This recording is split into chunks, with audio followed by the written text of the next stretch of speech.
Daren Jay Ashba is an American musician, guitarist, songwriter, record producer, and graphic designer.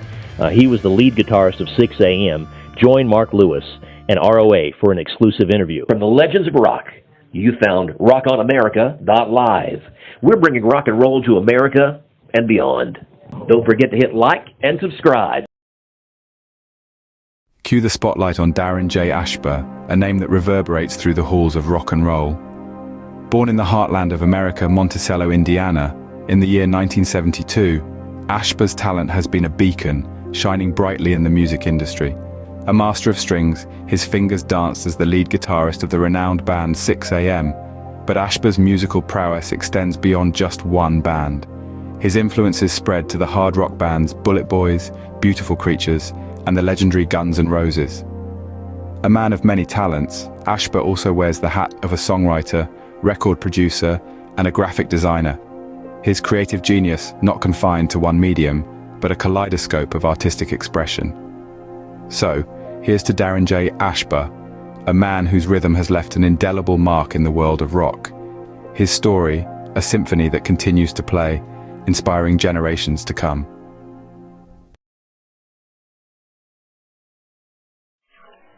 Hi, this is Mark with Rock Over America magazine, and today I have the absolute pleasure of interviewing a gentleman who's really established a name and a reputation that precedes him way far and beyond himself before he even walks on stage.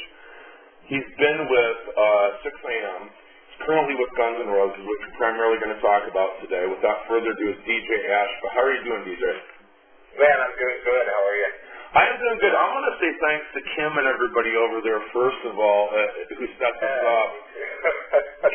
And thank you for the last 2 hours today, so it's been good. Yeah, well, thank you to you, too, for taking the time, because I know, especially with the tour and everything, this has got to be slammed and nuts for you guys, and, we'll keep this as quick as possible so you can go get some rest, but I really appreciate you taking the time, Joe. Oh, absolutely. Thank you. Well, let's start from the beginning a little bit here. When you were growing up as a kid, and you gave me kind of an interesting thing on that about, that one question we were talking about as a kid, but what did you listen to musically? What jived with you? What did you really dig? And what made you decide that you want to do this for a career as be a musician? Yeah, my mom was a classical piano teacher, so she had me on the piano bench when I was about 3 years old, and like she did with all the kids. And it's something that, most people, something that blows my mind. Some people I meet are like, man, I'm not sure what I want to do still for a living. I was one of those kids that never entered my mind. I always knew the love I had for music and art, that I was always going to do something with music, and thank God that I can do it professionally, but I just started out, my mom grew me up on Elvis, and, we always had Elvis and classical music playing in the house, and tons of Christmas songs. I remember, all year round we'd have Christmas songs playing, and there's something just, to this day I just absolutely love Christmas music, and so it's one of those things where I just kind of, I went from playing piano, and I actually didn't enjoy piano when I was young because my mom always made me practice it, so I eventually moved to drums when I was 6, and then detasseled corn for a whole summer to be able to afford my first guitar out of the Sears catalog when I was 9. And ever since then, I think it was kind of my mom. It wasn't an instrument that she really supported as far as, she wasn't making me practice. In fact, she was trying to get me to stop practicing. And it was just one of those escapes. It was kind of like my Xbox in a way when I was a kid because I lived on a farm, and I grew up in a really religious family without TVs in the house, and so it's kind of one of those things where I could just escape reality. Do you think that the fact that you knew you wanted to do this, do you think, though, it was the fact that your mom had been there just encouraging you, do you think that was a big part of what played a role in I absolutely do. I remember every Friday night we would have a big dance party, just the family down in the basement, and she'd crank up Elvis, and I remember just dancing. I'm not a dancer, but when you're a kid, you're just shaking, and I remember the response I would get. They would just sit there and laugh, and it would bring so much joy to their faces.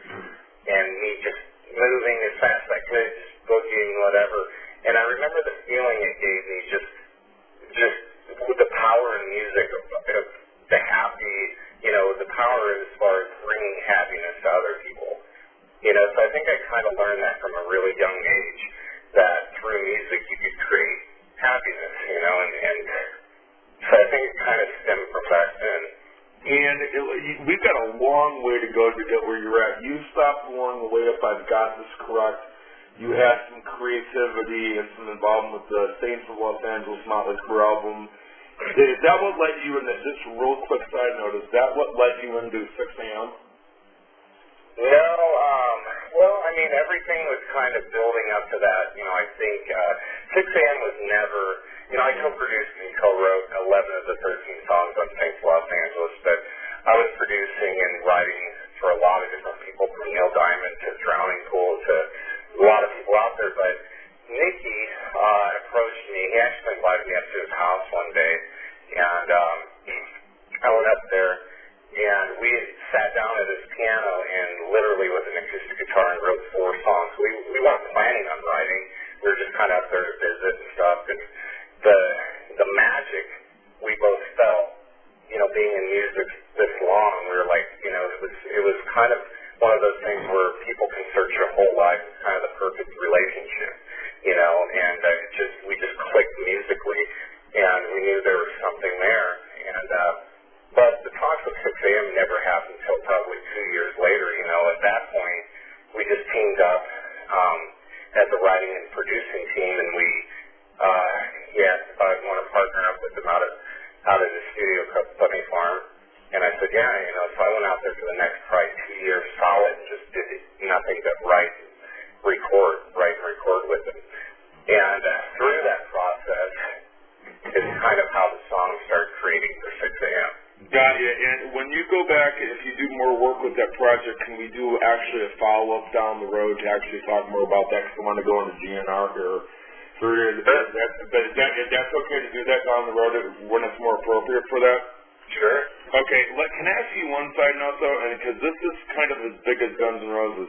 Just really quick, how did you get involved with working with Neil Diamond?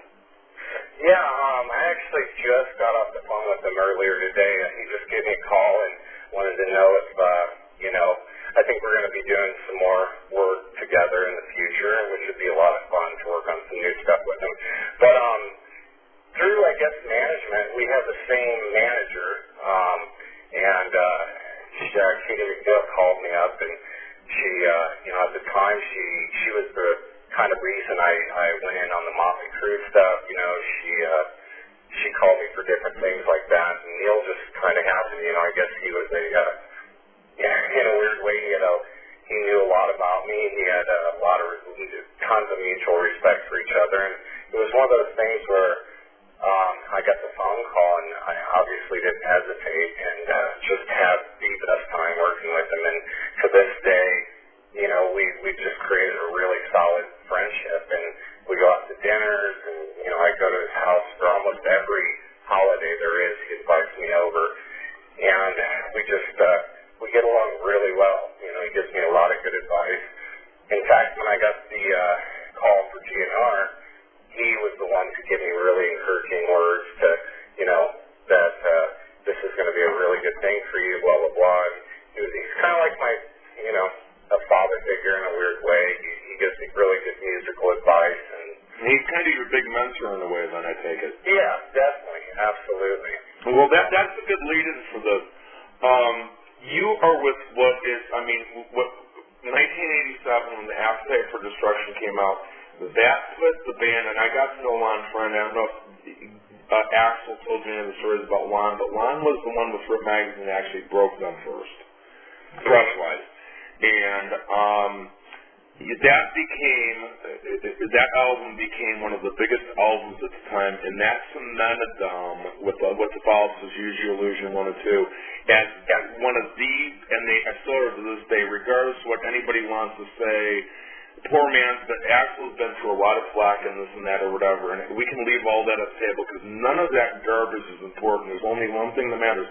Guns N' Roses is without a doubt one of the biggest rock bands in the world, period, and they're always going to be. And to be able to be in that I mean, is absolutely incredible. How did you get the call for that? I got a call from Katie, and I owe a lot to Katie.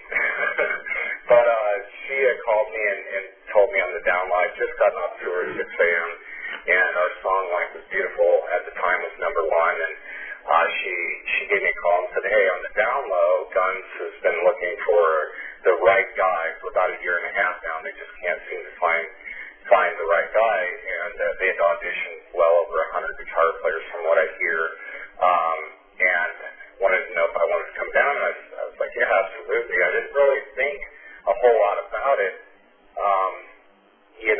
because I'd just gotten off tour, but I wanted to check it out, and I went down there, and evidently Axel caught wind that I was coming down and called management and said if he even shows up, he has the gig. So it wasn't so much an audition, really. I mean, I didn't, I went down and jammed a couple songs, and then I got a call and said that he got the gig type thing. So what went through your mind when you first heard that the Axel basically, I mean, this wasn't an audition, it was more kind of like an introduction really then?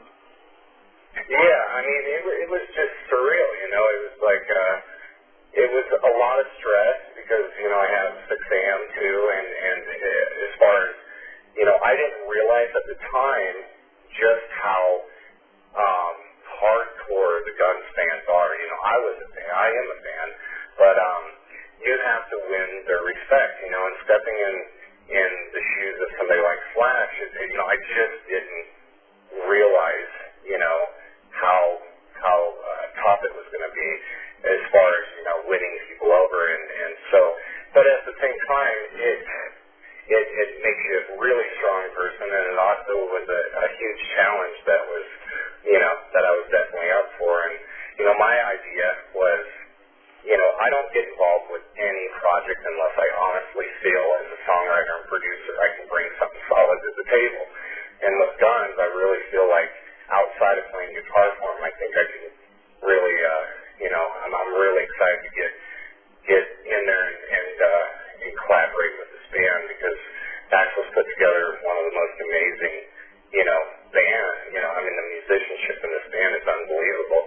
So, it's an honor. It's a huge honor, and I'm just trying to do the gig justice, by trying to stay as true to the original vision as I possibly can. Well, I also know some of your previous work, and you're amazing. So, I mean, to me, it seems like it's just a perfect fit. Like it was a no-brainer. Because I mean, you are just. I've promoted a lot of your work. It's really a no-brainer. They both kind of fit, so to speak. Slash has we have very similar styles as far as both cutting our teeth on the blues end of things and very melodic style of playing, and so I really get where he's at in that aspect. So with me, it's just the notes already there, so the thing I'm most excited about is the future of Guns, Let me ask you this first of all, then I've got a really good question off of that. Did they give you any advice, hey, it'll be okay, don't worry about this, you'll blend in, this is why we picked you. What did they do to help make you feel comfortable as you came into this? Because like you're saying, everybody was super, really good with that, because up until then, I had never read a negative thing on me in the press and stuff, and that's when I first joined, I got a couple, playing to some middle fingers and some hardcore fans that it's like, I wasn't used to that, and then once I think people kind of did their homework and realized like, this guy's been around for a bit, and, slowly I started winning people over, and I hope to continue to do so, so yeah, I mean, but the guys were really supportive and, and kept my chin up. Now it's great, now it's, I've been in it a few years, and it's been a lot of fun for me now, but it's a little stressful. Well, I guess to be stressful in the biggest band in the world is better to be not stressful in the small bar band, right?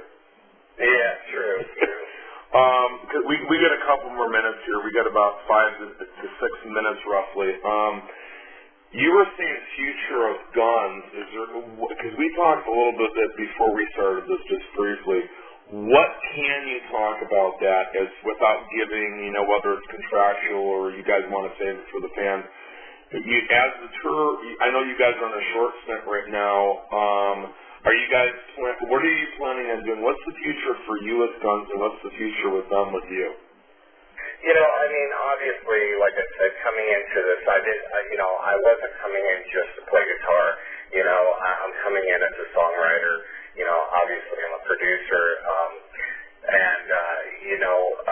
not saying I'm going to produce a Guns record or whatever, but I'm really excited about the future because, the sky's the limit, and I know my goal is to save the Axels and everyone else's in the band is to put together what we all feel ultimately would be the next best Guns N' Roses record. So that to me is really exciting, and I'm always up for a huge challenge, and so that's what gets me going.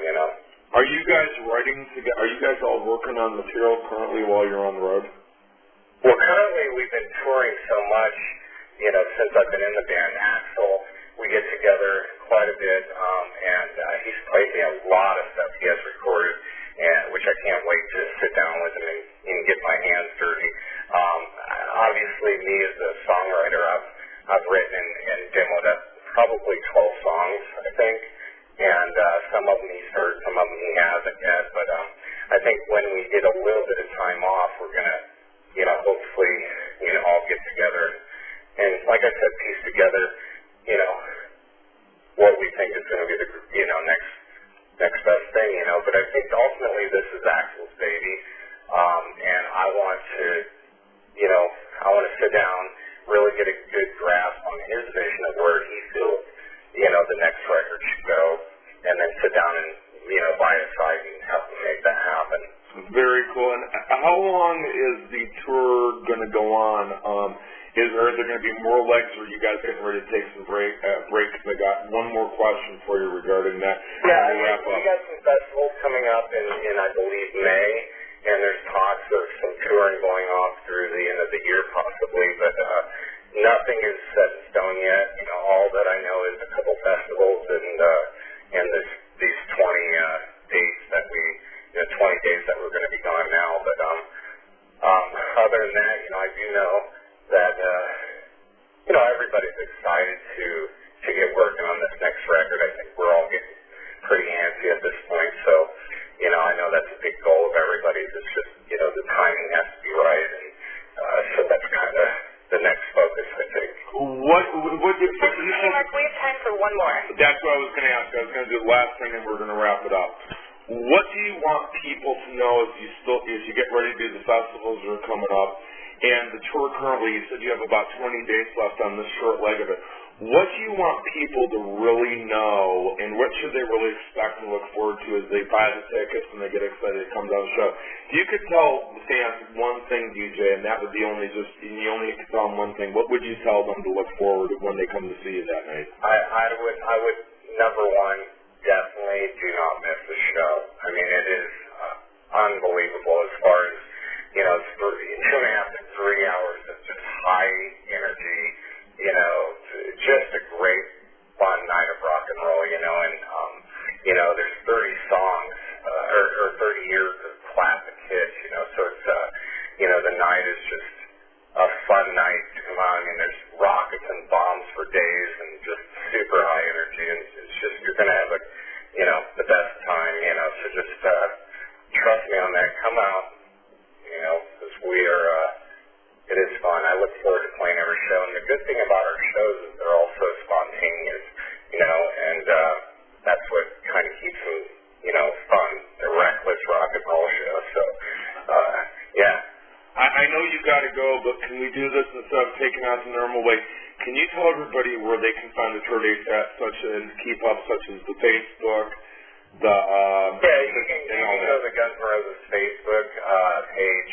I believe it's just facebook.com/Guns N' Roses. Or you can go to the official website, or you can go to, I post them on my Facebook, which is